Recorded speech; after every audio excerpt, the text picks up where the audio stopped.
In August 2019, the President of the United States, Donald Trump, reportedly asked his aides to look into buying Greenland, the world's largest island, from Denmark. The media reaction was instantaneous and savage. Late-night hosts mocked it, European leaders called it absurd, and the Prime Minister of Denmark, Mette Frederiksen, dismissed the idea with a level of condescension rarely seen in diplomatic circles. It was framed as the erratic impulse of a real estate tycoon who didn't understand that sovereign nations aren't for sale in the 21st century. When Denmark refused to discuss the sale, Trump abruptly cancelled a state visit to Copenhagen, throwing NATO into a momentary crisis. To the casual observer, it looked like a humiliating defeat, a diplomatic tantrum that ended with the United States walking away empty-handed, looking foolish on the world stage. But what if I told you that the laughter was exactly what the Pentagon wanted? What if I told you that while the media was fixated on the absurdity of a purchase, the United States military and intelligence agencies were quietly executing one of the most significant strategic pivots of the last 50 years. The truth is, Trump didn't just back down. The chaotic headlines were a smokescreen for a much darker, more urgent reality that is currently unfolding in the frozen north. The United States didn't need to buy the island to own its destiny. Instead, Washington utilized a different kind of leverage, forcing a hidden deal that has effectively turned Greenland into the staging ground for the next great global conflict. This wasn't a real estate deal gone wrong, it was the opening shot of the Arctic War. Today, I am going to peel back the layers of this geopolitical mystery. We are going to uncover why the Arctic has suddenly become the most dangerous place on Earth, why China is desperate to get a foothold on the ice, and how the United States used a combination of economic coercion and shadow diplomacy to lock down the Northern Hemisphere. We will expose the reality of the rare earth war. We will look at the terrifying proximity of Russian hypersonic missiles to American soil. Most importantly, we will answer the question that no one else is asking. Did the United States just quietly secure the ultimate weapon against China and Russia without firing a single shot? To understand why this matters right now, you have to look past the headlines and look at the map. For decades, the Arctic was a frozen backwater, strategically important only for early warning radar systems during the Cold War, but largely ignored in terms of economic development. But the world has changed. The ice is melting, and as the ice retreats, it is revealing two things that the superpowers of the world are willing to kill for: shipping routes and resources. This is not about environmentalism. This is about simple, brutal economics and military dominance. The Arctic is becoming a new ocean, a Mediterranean of the North that cuts shipping times between Asia and Europe by 40%. Whoever controls these routes controls the future of global trade. But beneath the ice lies something even more valuable: trillions of dollars in untapped oil, gas, and most critically, rare earth minerals. This is where the story shifts from geography to survival. In 2019, the United States realized it was walking into a trap. China, declaring itself a near-Arctic state, had already begun infiltrating Greenland's economy. They weren't trying to buy the island outright. They were buying influence, infrastructure, and mining rights. They were planning to build airports that could accommodate heavy military transport planes.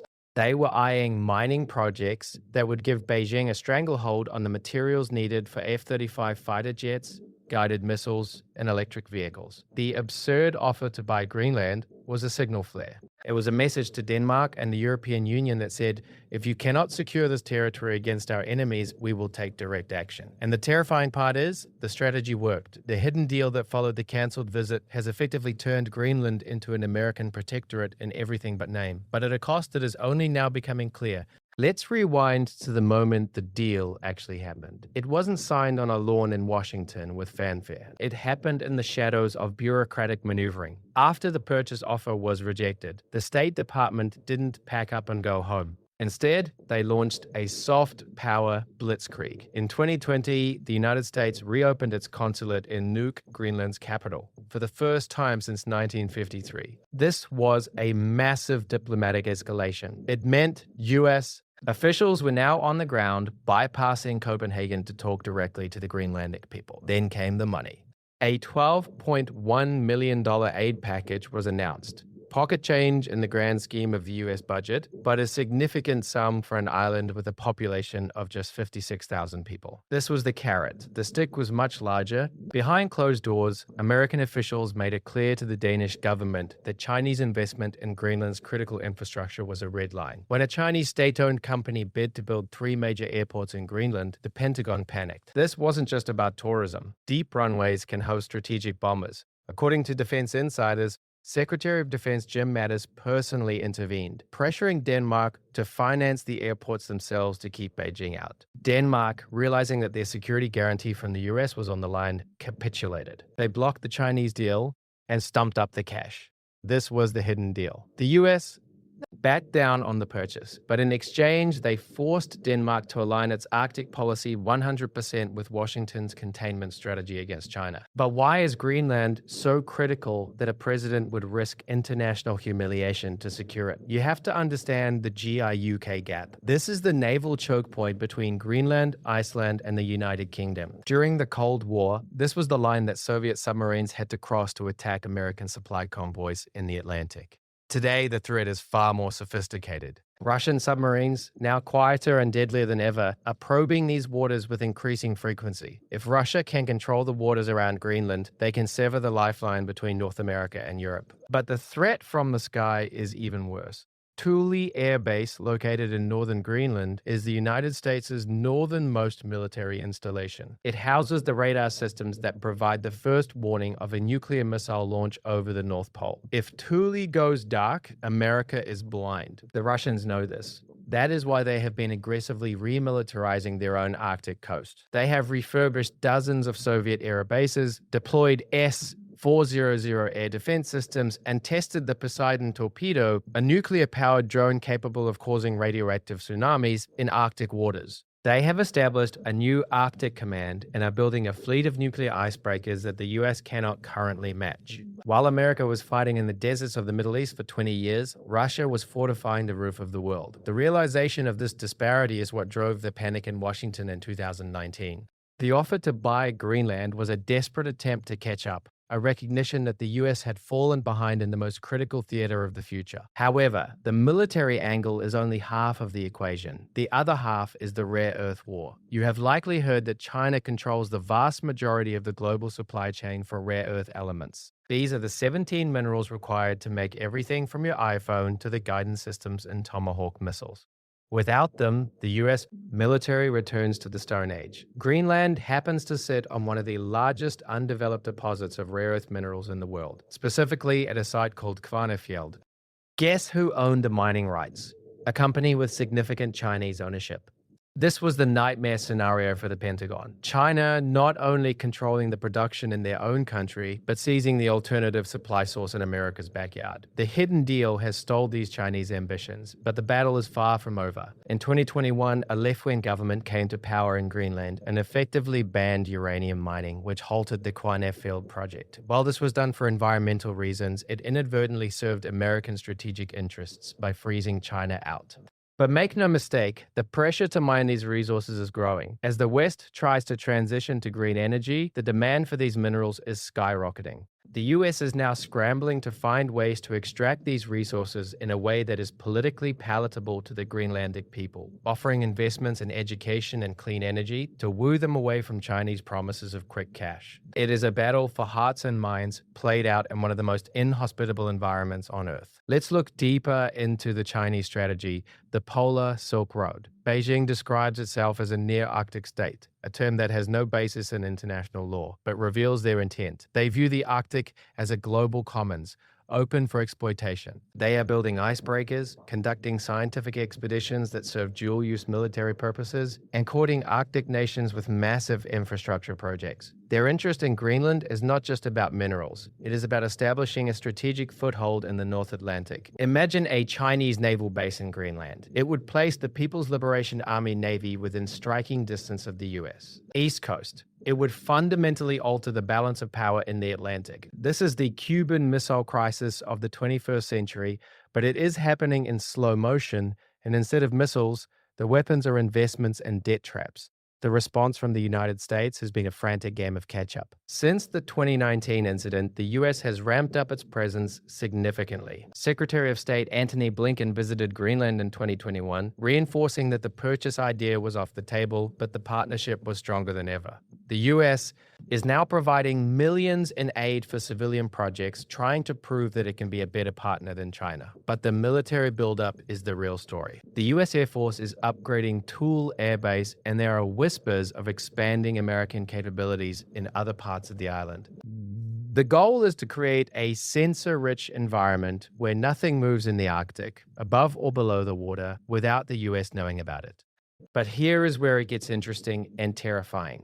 The legal status of Greenland is evolving. While it is part of the Kingdom of Denmark, it has a high degree of autonomy and a strong independence movement. Many Greenlanders want full independence from Denmark. If that happens, who funds the new nation? Denmark currently provides a block grant that covers a huge portion of Greenland's budget. If that disappears, an independent Greenland would need a new benefactor. This creates a dangerous bidding war.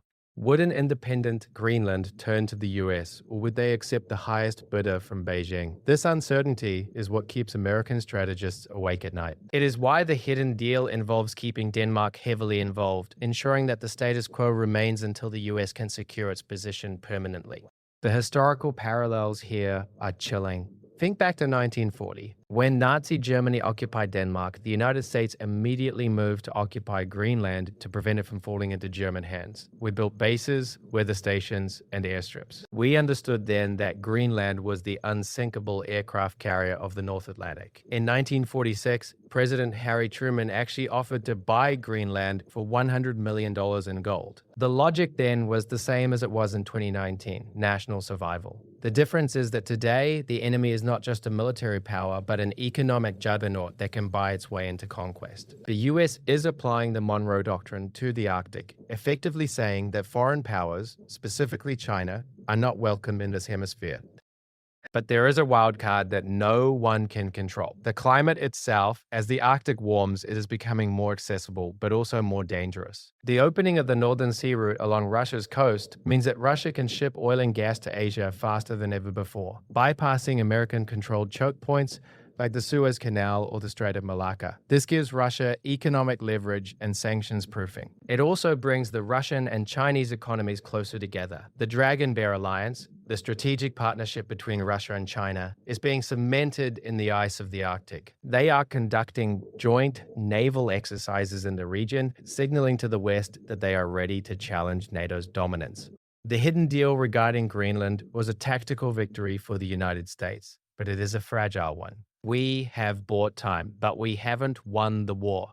The infrastructure in the US Arctic is still woefully behind. The US has only 2 operational polar icebreakers, one of which is essentially a floating museum piece. Russia has dozens. China is building them at a breakneck pace. We are trying to project power into a region where we lack the physical capability to operate year-round. The reliance on the hidden deal, on diplomatic pressure and soft power, is a symptom of a larger problem. The US allowed its industrial base and specialized maritime capabilities to atrophy while its rivals surged ahead. We must also consider the role of the European Union. The EU has been largely asleep at the wheel regarding Arctic security, viewing it through the lens of climate change rather than hard security. The shock of the 2019 purchase offer woke them up. They realized that if they didn't step up, the US and China would carve up the Arctic between them. Now, we are seeing a more assertive NATO posture in the north. Exercise Trident Juncture, one of the largest NATO exercises since the Cold War, took place in Norway and the surrounding waters, simulating a response to an invasion of a NATO ally in the north. The message was clear: the Arctic is NATO territory. But is Europe willing to pay the price for Arctic defense? Or will they rely once again on the American security umbrella? The situation in Greenland is a microcosm of the global struggle for power. It involves every element of modern warfare, economic coercion, cyber espionage, resource competition, and traditional military posturing. The US victory in keeping China out of the airport projects was a critical battle, but the war is long. China is patient. They play the long game. They are embedding themselves in scientific research organizations, cultivating relationships with local politicians, and waiting for the next opportunity. They know that American political attention spans are short. They know that administrations change and priorities shift. Beijing is betting that they can outlast the American interest in the region. The implications of this silent struggle are massive for the global economy. If China were to gain control over Greenland's rare earth deposits, they would have a veritable monopoly on the materials needed for the digital age. They could throttle the supply of neodymium and dysprosium, bringing Western tech industries to their knees. This is not hyperbole. They have used rare earth exports as a weapon against Japan in the past. The US effort to secure Greenland is essentially an an insurance policy for the entire Western tech sector. It is about ensuring that the supply chain for the 21st century is not held hostage by an authoritarian rival. So what comes next? If we look at the trajectory, we can expect the militarization of the Arctic to accelerate. We will likely see more US assets deployed to Greenland and Iceland. We might see the permanent stationing of American submarines in Arctic ports. We will almost certainly see a renewed push to develop the mining sector in Greenland under Western supervision, perhaps with heavy government subsidies to make it viable and environmentally safer than Chinese alternatives. The hidden deal will evolve into an overt alliance. Greenland will become one of the most heavily monitored and defended pieces of real estate on the planet. But there is a darker possibility. If the diplomatic containment fails, if China manages to flip a future Greenlandic government, or if Russia decides to test NATO's resolve in the GIUK Gap, we could see a kinetic conflict. The Arctic is a difficult place to fight. Communications are spotty, logistics are a nightmare, and the environment kills you faster than the enemy. A skirmish in the Arctic could escalate quickly because of the strategic stakes. A blinded radar at Thule or a sunk submarine in the Barents Sea could trigger a chain reaction that no one can stop. The US backed down on buying Greenland to avoid a diplomatic crisis, but they may have just delayed a much larger confrontation. The brilliance of the 2019 move, whether accidental or calculated, was that it shattered the status quo. It forced everyone to show their cards. Denmark had to admit it couldn't defend Greenland alone. China had to reveal its aggressive intent, and the US had to commit to being an Arctic power. The absurdity of the purchase offer masked a deadly serious ultimatum. It was a masterclass in disruption. By asking for the impossible, the US secured the necessary. They didn't get the deed to the land, but they got the keys to the kingdom. However, the question remains, is it enough? As Russia launches new hypersonic missiles that can fly over the Arctic and strike targets in the US within minutes, the margin for error is zero. The hidden deal relies on the continued cooperation of Denmark and the goodwill of the Greenlandic people. But sentiments change. Politics shift. If the US is seen as an occupier rather than a partner, the backlash could push Greenland right into the arms of Beijing. We are walking a tightrope over a frozen abyss. The reality is that the Arctic is no longer a buffer zone. It is the front line. The peaceful North is a myth of the past. We have entered an era of great power competition where every patch of ice and every shipping lane is contested. The story of why Trump backed down on Greenland is not a story of failure. It is the story of how the battlefield was prepared for the coming war. It is a story of how the US pivoted to block a checkmate from China. And it is a story that is still being written. As we look to the future, we must watch the high north, watch the elections in Nuuk, watch the construction of icebreakers in Shanghai, watch the submarine patrols in the North Atlantic. The signs are there for those who know where to look. The next global crisis might not start in the Taiwan Strait or the Middle East. It might start in the quiet, cold waters off the coast of Greenland, where the hidden deal is the only thing standing between peace and a conflict that would consume the world. The United States has managed to hold the line for now. But in geopolitics, there are no permanent victories, only temporary advantages. The ice is melting and the wolves are circling. The hidden deal bought us time, but time is running out. The scramble for the Arctic is the untold story of our generation, and the events of 2019 were just the beginning. If you found this deep dive into the hidden geopolitics of the Arctic eye-opening, hit that like button right now. It helps us get this information out to more people who need to understand the real forces shaping our world. Subscribe and turn on notifications so you never miss a documentary. And I want to hear from you in the comments. Do you think the US should have pushed harder to buy Greenland, or was the hidden deal the smarter play? Is the Arctic the next great battlefield? Let me know your thoughts below. The crises are just beginning. Stay tuned.